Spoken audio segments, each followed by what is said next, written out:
Welcome to the Dr. Mudgil podcast. This is episode 170. We are in the deep throes of February here. In fact, I think February is probably only a week left or so in February. It is cold as hell here in New York. Actually, snuck down to Palm Beach, Florida for a few days for extended long weekend. Got back into town. The weather was beautiful down there. It's a beautiful place. But came back last night to the reality that is New York. But the good news is March is on the horizon, which means spring will soon be in the air. Because as you all know, the older I get, the less the cold agrees with me. So this is a podcast that I've been thinking about recording for a little while.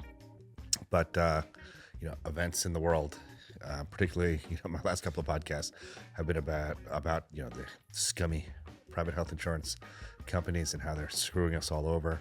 But I thought I'd take a turn here and talk about something a little bit more positive, share a little story with you guys, and hopefully this is something you'll find useful.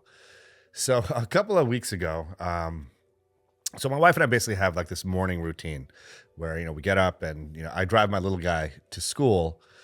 He's in middle school, and middle school in our school district starts really early. He has to be in school by 7:26. So, I get up. My wife actually prepares lunches for the kids.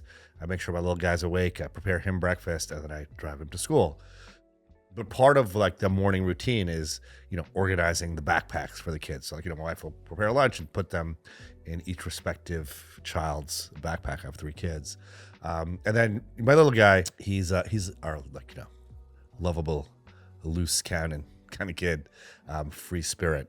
So, we got to make sure his iPad's in there. We got to make sure, all the stuff he needs for school, his science folder, et cetera, everything is in his backpack because, sometimes he may forget it. And we're working on that.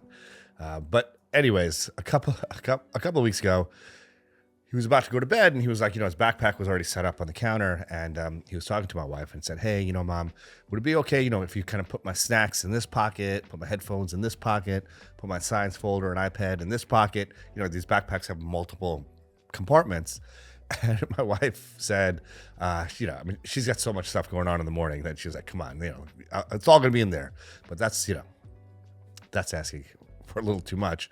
To which my son responded, like, "Hey, Mom, I'm just trying to be organized."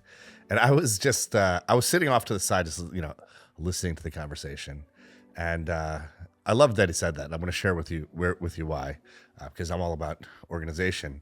But anyways, that night, before I went to bed, I kind of popped in his room and said, "Don't worry, Jay, I want to make sure, your backpack is organized the way you like it." And I did. The next morning, I put his iPad in the compartment he wanted, his headphones, all that sort of stuff. But the reason why I loved actually that he said that was, he's now in 7th grade, and it's different than elementary school. Although middle school starts in 6th grade, it's still very much an introduction to middle school in 6th grade. Middle school is 6th, 7th, and 8th grade in a school district, but in 7th grade you're expected to have more autonomy. You need to be a little bit more self-motivated. You need to keep track of your assignments. More so than you did in 6th grade. You're less coddled when you get into 7th grade, and it was a bit of an adjustment for him, like the first quarter. His report card was not quite up. He did perfectly fine, but not quite up to the Mudgil standard. And a lot of it was actually attributed to his organization skills. He wasn't used to checking, everything's online now. So, not the classes are in person, but all of the requirements, assignments, etc. Everything is on some sort of online portal, and there are 2 that the teachers use. So you have to make sure you check both of them, so what tests are coming up, what assignments are due, all the homework, everything's on there. But you have to have a system in place so that you're checking, cross-referencing both of those portals and making sure you're not missing any assignments. Because some of the things that happened in the first quarter were, assignments were getting missed, and then you get a 0, and it's hard to recover from that, et cetera, et cetera.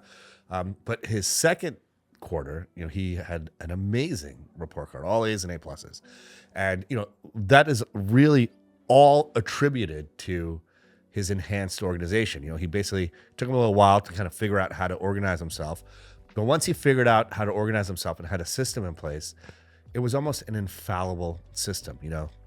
There was nothing he could do other than being successful. And he set himself up for that success by having a bulletproof organization system. And, I really, really believe that, organization, keen organization is key to productivity. I mean, it's impossible to be, you can be productive. I know a lot of disorganized folks who are productive, but you're sort of, you're limiting the potential of your productivity if you don't have some sort of bulletproof organization in place. Like, for instance, I mentioned earlier that I was away for a few days, and the more so now than when I first started my practice, I do kind of try to shut things down when I'm spending time with my family. So I try not to focus on work. I try to be engaged in hanging out with my family and just enjoying the moment rather than being on my phone all the time and answering emails, etc.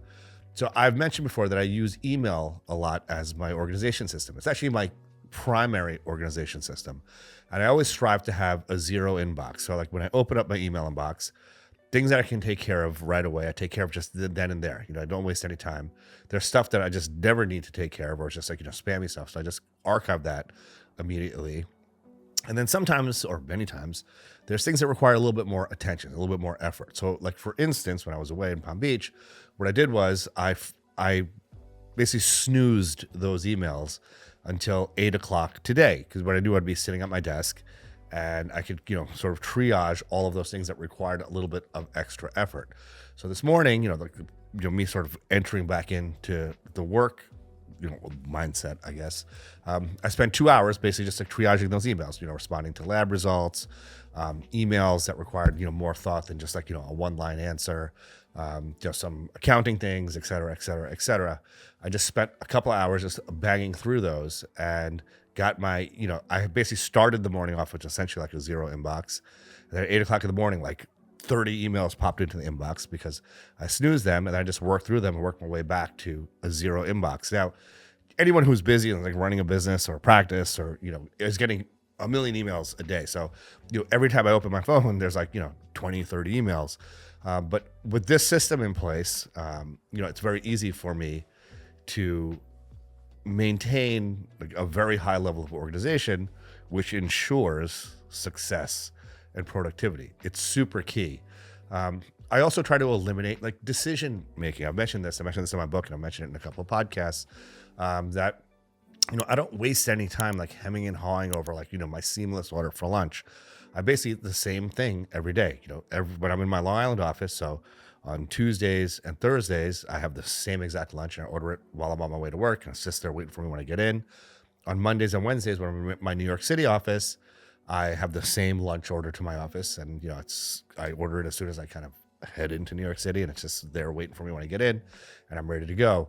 I don't waste any time. It's all part of my organization system. I try to take any decision making out of the day other than the decisions that need to be made that day in the present. It's just a way of simplifying life. I put my keys in my wallet in the same exact spot every day when I get home. Just my phone's charged in the same exact spot. All of these things, it's just a set routine that, everything's kind of on autopilot, and I just sort of focus on the things that require my immediate focus over the course of the day. So I was proud of my little guy. He's implemented the philosophy of organization, and I think he's reaping the benefits of it. And it's not very hard to be organized. You just got to put a little bit of effort in, set up a system, and then stick to it, tweak it. Every once in a while, you might need to make a little tweak, to kind of see what's working for you, what's not working for you, double down on things that are working, eliminate the things that aren't working. But with that mindset, with sort of audits periodically to whatever system you put into place, you are guaranteed to be productive. I promise you. So with that, I hope you have a wonderful, restful weekend and just ready to crush the week ahead. Let's get it.